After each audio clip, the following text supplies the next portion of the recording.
Hey, what's up, y'all? It's Dia about to react to this vid. It's titled Every KSI L Explained. Damn. He got a lot of L's? This many to make a compilation over? Okay, let's see what's going on. Let's watch. Eurogamer incident. KSI was just 19 years old when this happened. His channel had exploded past 1 million subscribers through FIFA videos. Major brands like Razer were inviting him to events. Microsoft was interested, and he was one of the fastest growing British YouTubers. During the Eurogamer Expo at Earl's Court in London, he filmed a video that would become one of the biggest controversies of his career. In the now deleted video, KSI approached female staff members, not to discuss games, but to ask inappropriate questions. He asked one woman what her favorite STI was. Alright, so what's your favorite STD? Definitely chlamydia. Yeah. It's because you already have it. Questioned another about the size of her breasts while staring at her chest. Hey guys, you're working Solid GWT, and today I'm with massive tits. How you doing? Alright, thanks. Where have your tits gone? Creepy. Where have they gone? Yeah.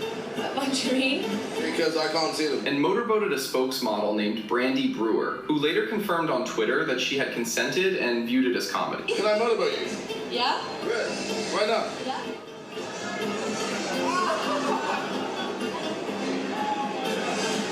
How's that? Not big enough. This just gives cringy incel content, so I think that's why people didn't like it. So they're like, oh, it's just comedy, sure, for y'all, but it's like, this is just like very red pill, corny incel shit. So people are like, get up out of here with this. However, not every woman in the video had agreed to participate. Several were simply doing their jobs when they were unexpectedly turned into part of a sexualized YouTube video. What are you doing not fingering yourself? Ew. Pardon? What? That's so gross. I'm being nice to you. What a loser. I mean, granted, this was a long time ago, but this is my first time seeing it, so I'm gonna react in real time. What a loser. One woman ended the interview and walked away looking visibly uncomfortable. This is why his hairline started going back further and further, because of the nonsense, okay? The universe is punishing him. Yet the video remained on KSI's channel as entertainment. What made the situation worse was that KSI was no longer just a teenager making videos in his bedroom. He already had major brand partnerships and millions of young viewers who looked up to him. He used that platform to treat women working at a professional gaming event as props for content, including a Mountain Dew promoter whose appearance he mocked, and attendees who clearly did not want to be involved. The backlash was immediate. Eurogamer permanently banned KSI from all future events. Razer publicly distanced itself from him, and Microsoft ended its relationship with him, stating that his behavior did not represent the company's values. Losing a Microsoft partnership at just 19 years old was a major setback and showed how seriously the industry viewed the incident. I mean, that doesn't make it acceptable, obviously. He should have known better. That's old enough to know better. But yeah, being a stupid 19-year-old, I get it. I got it. KSI stayed silent while his manager released an apology saying sexism was not something he condoned and that this type of content would not be repeated. The apology referred to it as content of the past, even though the video had only been uploaded days earlier. KSI himself did not publicly address the incident until 2017, when he uploaded reacting to sexual harassment. Looking back at the footage, he admitted it was bad and said he couldn't believe people had enjoyed it. However, he also explained his behavior by saying, you made it. I guess that's misogyny number one. Actually, real quick, what the fuck is on my head? Oh, I was such a virgin. Funny thing is, I was actually a virgin at the time of this video. Framing it as a lack of sexual experience, rather than acknowledging why the women involved felt uncomfortable. The red face era. After the Eurogamer controversy, many expected KSI to change. Instead, he continued making similar content. The incident was not an isolated mistake, but part of a broader pattern that had already existed in his videos. KSI created a recurring gag he called the rape face, his own name for it. The joke involved turning to the camera and shouting phrases like, "You're getting raped today." What? You're getting raped today? LOL. What the fuck? People was just doing anything on YouTube back in the day. Cause ain't no way. Are you serious? Man, you scaring me. You so busted. It became a regular feature of his early content and was embraced by many fans as a catchphrase. For years, YouTube and advertisers took no action, and the videos remained online without consequences. The backlash finally came in 2015 YouTube was crazy when the End Violence Against Women publicly criticized his videos for trivializing and contributing to a culture where sexual violence is not taken seriously. The organization urged YouTube and advertisers to reconsider supporting his content. The criticism was picked up by major UK outlets, turning the issue from YouTube drama into a national discussion. As more of KSI's past content resurfaced, additional controversies emerged. In a 2014 video, he repeatedly called a page 3 model a while discussing her sex life. In another deleted video, he made graphic sexual comments about Casper Lee's sister Theodora, despite her having no connection to YouTube. You have a sister, Casper? What's her name? Her name is Theodora. Sedora? Theodora. Like Dora the Explorer? Kind of, except with Theo. Because I'm gonna explore her. Oh. Jesus. Why would you talk about his Watch sister this. like I'm that? just gonna be like, you know what? I need a bit of black. I need that black all up inside my veins. KSI also drew criticism after openly talking about wanting to sleep with Zoella while sitting beside her He was boyfriend tap Joe dancing. Sugg. This is embarrassing. Zoella in one word. Okay, one word. Describe my sister. How you describing her? 3, 2, 1, go. Bangable. Okay, he's still an incel. I tried to give him the benefit of the doubt with the first L. I'm like, all right, I get it, I got it. You 19, you stupid. You make some mistakes, you learn like, oh, that was dumb. I shouldn't have said or did that. But you're continuing to be a loser, an incel loser. Yo, that's a compliment though. Like, and there's so many guys who would destroy her. And then Alfie's the one plowing your sister. Just... KSI's team responded by saying he had made mistakes as a teenager and had already apologized. However, critics pointed out that much of the controversial content was created between 2012 and 2014, when he was already an adult with millions of subscribers and major brand partnerships. They argued the content did not stop because of personal growth, but because pressure from women's organizations and national media made it increasingly difficult to continue. The crypto pump and dump. By 2021, many influencers were promoting cryptocurrencies to their audiences, and KSI became involved as well. Critics later accused him of using his massive platform to boost crypto tokens before selling his own holdings for profit. Yesterday, he accidentally exposed the pump and dump Logie was doing that he promoted. They've been hidden for 2 years, but only came out when KSI logged back into his old Twitter account, saying, "Does this still work?" Now, if you didn't know, this is KSI's crypto account where he used to talk about crypto coins he liked, but he messed up, because one investigator has been waiting for him to return to the scene of the crime. And that person is not me. It's Zach XBT. The allegations became one of the most high-profile crypto controversies involving a major YouTuber. The investigation was led by CoffeeZilla and Zach XBT, both well known for exposing fraud and questionable practices in the crypto space. They examined KSI's activity involving 3 tokens, XCAD, ERN, and Pussy, and argued that each followed a similar pattern. KSI publicly promoted the token, interest and prices increased, and he then sold his holdings shortly afterward. KSI defended himself by saying he was simply bad at crypto investing. He claimed that whenever he publicly supported a token, its price tended to move against him. So he sometimes tweeted the opposite of what he actually intended to do. He says, "I don't really remember the details of every transaction I made. These were coins I put my own money in, thinking they would do well. I would listen to what people said on Twitter and just follow stuff. I invested in Doge, etc. I didn't have malicious intent in trying to scam. Etc. I was new to crypto, so I was excited." Why is it using etc. in these random places? It don't even go. Putting money in random things, trying to chase the pumps, and ultimately lost heavily. I hope people didn't take advice or tweets as gold, because looking back at my track record, I was effing dog shit. I wish I was an evil genius that would pump and dump at the right time, because then at least people would say that I had some wit about me. Reality is I was just at crypto. Critics found this explanation unconvincing, arguing that someone with millions of followers would understand the influence his endorsements could have on a token's price, especially when the same pattern appeared across multiple cryptocurrencies. Prime and the children. After the crypto controversy, KSI faced another wave of criticism over Prime, the beverage company he co-founded with Logan Paul. Much of the criticism focused on the company's marketing toward children and the health concerns surrounding its energy drink. Prime launched in 2022 as a hydration drink, marketed as a healthier alternative alternative to soft drinks. Backed by KSI and Logan Paul's enormous audiences, it became an instant success, with bottles selling out worldwide and even being resold at inflated prices. However, controversy grew after the release of Prime Energy. Each can of Prime Energy contains 200 milligrams of caffeine, more than Red Bull, 80 milligrams, and Monster Energy, 160 milligrams. I love it. It's sick. It's like Red Bull, but tastes nicer. It's like Monster, but tastes better. Like, that's just it. And I'm not even trying to come at you like, yo, I own Prime. Like, Prime is the best. Da, da, da. Like, this That's is just literally me being honest. Especially the American version. Because that's 200 mg. Like, that shit gets me hyped up, bro. That's the shit I need. In England, it's all 120, 130. Cough, man. I need more milligrams. Give me the caffeine. No, I agree. Pre-workout, I need 250 milligrams or more. Not or more. I stop at 250 milligrams.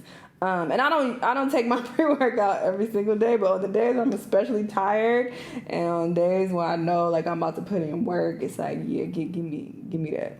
But yeah, I don't condone taking that on a regular basis. I do love caffeine. Critics argued that a highly caffeinated product was being heavily promoted by creators whose audiences... And yeah, kids shouldn't be drinking it, and they don't be doing shit, all right? Just drinking it and just sitting around watching TV, like, that's a terrible idea.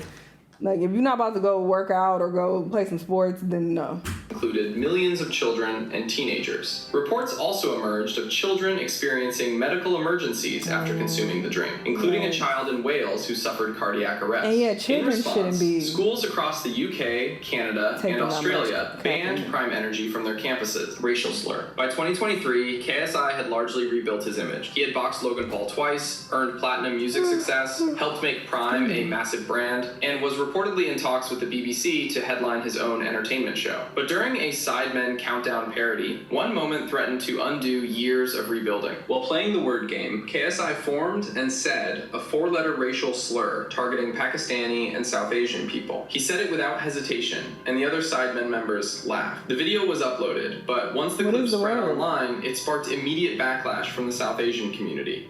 Alright, JJ and Harry,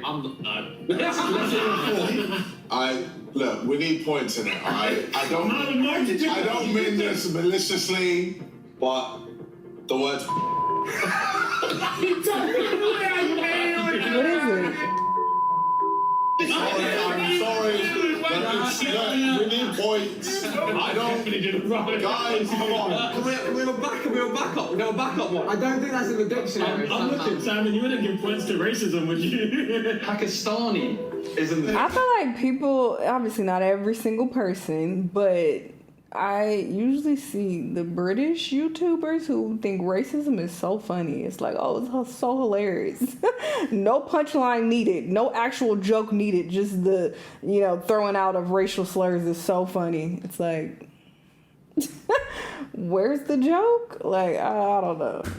Yeah, that is the start. Come on, guys. Sadly, it's hard to as I said, if you can convince me it's a real one. Oh my god! Go on then. Look, there's quite a few videos I could have. I don't know what the slur is. No, stop. We're gonna give you 0 points. Many of whom explained that the slur had been used against them for decades in schools, workplaces, and public spaces. For them, it was far more than an offensive joke. The consequences were swift. The BBC reportedly ended discussions about KSI's planned entertainment show, with reports describing internal crisis talks over the controversy. KSI also stepped away from social media. The only slur I know for any Asians at all is the C word. I don't know anything else, but I don't think that's what he said. Visited both I think he said something that starts with P, if I'm not mistaken. Mosque and a Gurdwara, appearing to educate himself about the communities he had offended. KSI apologized soon afterward. In a recent video, I used a racial term that is offensive to so many, especially in the South Asian community. There are no excuses for what I said, and I recognize I've caused a lot of hurt and disappointment to so many people that look up to me, and my ignorance has only reinforced the negative stereotypes that have existed for way too long. It say yeah, P word. What is it? Saying there was What no is it? excuse for using the slur and admitting he had been messing up I'm a just lot curious. lately. His visits to the mosque and Gurdwara were viewed by many as an effort to better understand the harm he had caused rather than simply issuing a public apology. However, critics are... Really? This is a slur? Huh. I'm not going to say it, obviously. But I wouldn't see that word and think it was a slur. But good to know. I mean, that's why I want to see it as well, because I don't want to say it out loud and not knowing what the history is. Huh. I just wouldn't expect that to be a slur. That's interesting. Okay, I won't say it. Argued that the incident was difficult to excuse. KSI grew up in the UK, attended Berkhamsted School, and had spent years... Oh, it's racist because it refers to South Asians at large, and it's used as a blanket label. In British media, where the history and impact of the slur are widely understood. Some also questioned why the other sidemen laughed instead of reacting with discomfort, suggesting the environment had become too casual around language that should never have been treated as acceptable. Lunchly. Crime had already put KSI in the middle of a serious conversation about whether influencers should be selling health products to children. A reasonable person coming out of that situation might have decided to be more careful about the next consumer product they attached their name to. KSI went in the opposite direction. In September 2024, he partnered with Logan Paul and Mr. Beast to launch Lunchly, a prepackaged meal product designed to compete directly with Lunchables. And the rollout immediately became one of the most criticized business moves of his career. The product itself was built around existing brands the three creators already own. Each Lunchly pack came with a prime drink, a Feastables chocolate bar from Mr. Beast, and a small portion of actual food in 3 varieties: a pizza option, a turkey stack, and Fiesta nachos. Whoa! Watch where you're going! You watch where you're going! No, you watch where you're going! Ooh. Whoa! Watch where you're going! You watch where you're going! You watch where you're going! Ooh. Watch where you're going! You watch where you're going! You watch where you're going! Whoa! Watch where you're going! Lunchly! The marketing leaned heavily into the idea that Lunchly was a healthier, better alternative to Lunchables, which had faced its own scrutiny over ingredient quality and had even been flagged for lead contamination in some products. The trio positioned themselves as fixing a broken market, giving kids something better than what already existed. The internet was not buying it. And we just got them from the store. This is used by December 8th, 2024, and today's date is October 16th. So these are supposed to be good for like another 2 months. This is molded. That's mold. This is not safe, especially kids that are so young. They may not know what mold looks like, so they might just eat it. I saw a picture circulating about mold, but I didn't know if it was fake or, That's I just real had heard about it, but this is real, you guys. There's mold. Why is there mold in the Lunchly? Oh my god! It's actually disgusting. Epic ingredients. The moment that ignited everything was a single tweet from Dan TDM. For context, Dan TDM is one of the most genuinely respected creators in the YouTube space. He built his entire brand around Minecraft content aimed at children. He has maintained a clean reputation for over a decade, and he is not someone known for starting drama or inserting himself into other people's business. When he speaks, his audience listens, and his audience is enormous. On September 16th, 2024, he posted that he could not stay quiet anymore. He wrote that what the Lunchly trio were doing was selling stuff for the sake of making money, simple, and that they were selling crap to kids who did not know better than to trust the people selling it to them. The tweet got 600,000 likes. The internet overwhelmingly sided with him immediately. Logan Paul responded first, pointing out that Dan TDM had promoted his own branded merchandise and subscription snack boxes in the past, including a product called Munch Pack aimed at kids, and challenging him on the inconsistency. Mr. Beast took a more measured approach, laying out nutritional comparisons between Lunchly and Lunchables, and arguing that his product... How y'all keep claiming that it's better when it has mold? Like, I don't remember seeing any of Lunchable products with mold. Had fewer calories, less sugar, and higher quality ingredients. Then, KSI responded, and his response was the most telling of the three. He dug up a 9-year-old video of Dan TDM promoting a product aimed at young audiences, called him a dumb YouTuber publicly, and told him that rather than complaining and crying and trying to cancel someone for creating a product, the simple solution was to just not buy it. Sponsored, then promoted I made a whole video on Munch. You missing the point. Don't buy it. I wasn't gonna buy it anyway, you dummy. We're talking about how this is marketed to kids. I'm not a kid, stupid. Of course I'm not gonna buy it. What a goofy rebuttal. Monthly sub-box full of food and candy to his Minecraft audience full of kids. Now what? At this point, his fans imploded. The problem with KSI's response was not just the tone, though the tone was bad. It was the substance. Dan TDM's criticism was not that influencers should never have businesses. It was that packaging a prime drink and a Feastables chocolate bar around a tiny portion of food and selling it to children as a nutritious lunch option is ethically questionable when your entire brand reach is built on a young audience that trusts you. The health case for Lunchly being a genuinely better option than Lunchables was nowhere near as clean as the marketing suggested. The Deji feud. Public feuds are common on YouTube, but KSI's conflict with his younger brother Deji became one of the platform's most personal and uncomfortable family disputes. What began with an argument on Christmas Eve 2018 escalated into a months-long public feud that involved their parents, relationships, and private family issues. You'd expect him to always be on your side in anything you do. You expect family to always be, your number one priority, but with my brother, that's never ever been the case. My brother puts friends first. And the thing is, this isn't fake. I'm actually being genuine with you. He always puts friends first and then family, and it just doesn't make any sense. A lot of you guys, you probably already see this, that, he always puts friends first over family, and this has been going on for years. So a lot of you guys were mentioning, because you showed his bank statement, he's pissed off. No, that's minor. That's minuscule. Let me give you an example, okay? He's completely blocked me on social media and texts everything. He's blocked me out of everything. The brothers had long lived in each other's shadow, with KSI achieving fame first, and Deji building his own successful channel afterward. During the Christmas Eve argument at their family home, Deji reportedly kicked KSI out, while KSI allegedly threatened to smash Deji's computer and break down his door. As the feud continued, Deji made several serious allegations. He claims KSI had pursued women he had feelings for, including one he said he loved, and accused his brother of never supporting or defending him, either privately with their parents or publicly online. Deji also revealed that the conflict had severely affected his mental health, and said he had experienced suicidal thoughts. Deji later uploaded a 45-minute video describing what he viewed as years of bullying and feeling overshadowed by his older brother. He argued that the public image of two successful brothers hid a much more painful private relationship. And I couldn't explain. Because I have done nothing but support my brother in everything. Brother's meant to stick by you no matter what. Have your back no matter what.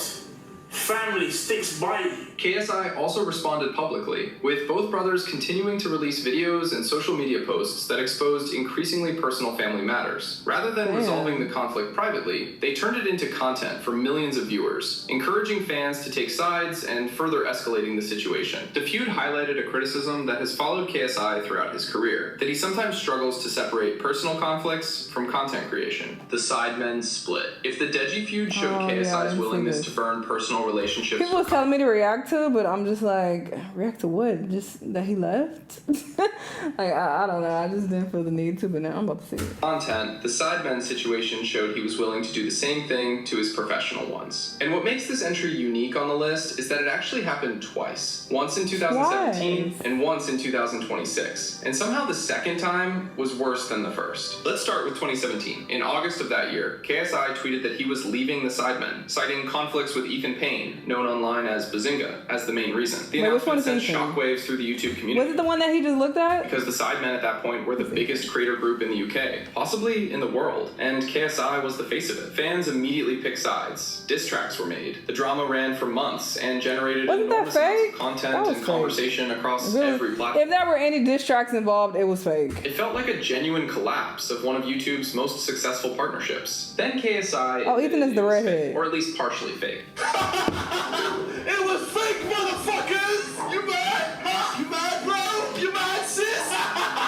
He said openly that the drama was meant to be manufactured, that it was supposed to be a planned content moment that got out of hand. Started fake beef with someone much more famous than yourself. Nah, he didn't do that. No, bro.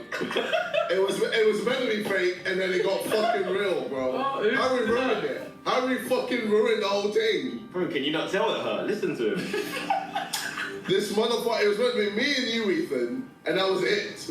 The audience that had spent months emotionally invested in the fallout, picking sides, watching diss tracks, genuinely worrying about whether the group was finished, they had been played. The entire thing had been engineered for engagement, and the only reason it escalated beyond what was planned was because one of the members did not stick to the script. That is a significant breach of trust with an audience that had given those creators years of loyalty and genuine emotional investment. But 2017 looks almost forgivable compared to what happened in 2026. Because in May of this year, KSI did it again. Except this time, it was real, it was permanent, and the way he handled it was arguably worse than anything else on this list. On May 31st, 2026, KSI posted a video titled, "I'm Leaving the Sidemen." He described it as the hardest video he had ever had to make in his life. He said he had gone back and forth on the decision for a very long time, that nothing bad had happened between him and the other members, and that the Sidemen deserved someone who could give 100%. He framed the entire thing around burnout, work-life balance, and needing time for his family and his partner. Emotional, considered, and on the surface, entirely reasonable. The problem was what the Sidemen said immediately after. Their statement confirmed that the news came as a surprise to them. Not a managed transition, not a conversation that had been building for months with all 7 members involved. What? He didn't tell You them may have seen the news that has just been dropped. I didn't know that video was going out now, so I'm expecting a lot of people to just ask me about These were people KSI had made content with for over 13 years. People he described in his own farewell video as his second family. And he announced his departure to the public before telling them directly. He let them find out the same way his audience did. Then the interview surfaced, and it changed everything. After leaving, KSI gave interviews in which a very different version of his reasoning began to emerge. Always like a Harry Styles, you know, in One Direction, or a Beyonce in Destiny's Child. You could argue I am that of the Sidemen. Is anyone? I think Speed was down the road. I say Speed as a person is more famous. And I disagree. Like, it's like, okay, who do you think is more famous?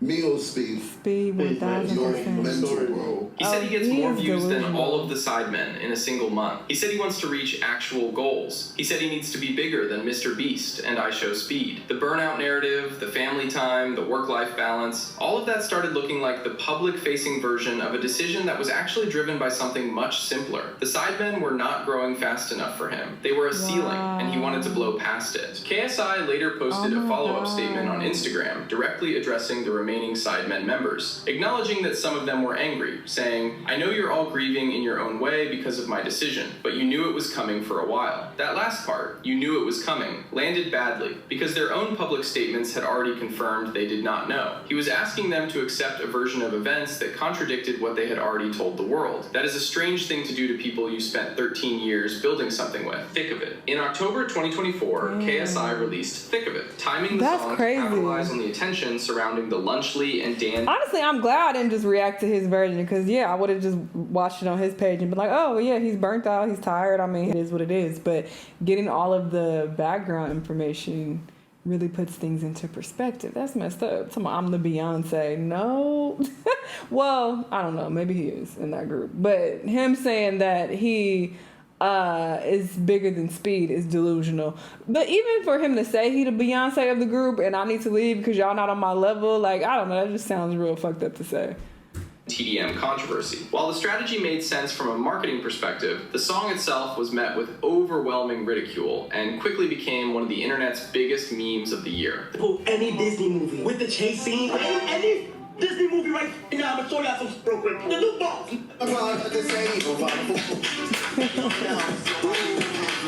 No, it does go with everything. This should be getting copyrighted though. Negative response. Comment sections, TikTok, and YouTube filled with parody videos, reaction clips, and memes mocking the song's lyrics, production, and delivery. Rather than becoming a hit, Thick of It became known more as an internet joke than a successful release. Instead of accepting the criticism, KSI argued that the backlash was simply engagement from haters, and that people misunderstood what he was trying to do. Critics felt this missed the point, as much of the criticism focused on the quality of the song itself, rather than KSI's personal controversies. The situation escalated further when KSI's team issued copyright claims against creators and streamers who used the song in parody videos and reaction content. Many videos were demonetized. Yeah, it got hit on some of my videos as well. I had to cut that shit up. I cut it out completely. Or removed, leading to criticism that KSI was trying to suppress mockery rather than respond to it. Wow, this was really interesting. I had no idea about like 90% of this. Like, I only knew him from obviously the Sidemen, but it's not like I watched their videos like that on like reaction videos. Maybe I checked them out here and there, and I liked his Try Not to Laugh vids, but I wasn't like too familiar with, you know, his history on YouTube and what he did back in the day, way when he was 19. You know, I definitely wasn't watching him back then, so I didn't know about a lot of this. Like, this is crazy. He's done a lot of nonsense for sure. It does kind of paint his character. It makes me side-eye him, especially how he left Sidemen, like, to, you know, spring that on them like that and not even tell them beforehand. It's pretty scummy. So yeah, that's pretty messed up, but I guess he's very popular. A lot of people love him, so, you know, I'm sure this won't change anything. But yeah, this was a lot. Y'all let me know what y'all think though, and I'll see you on the next one. Bye.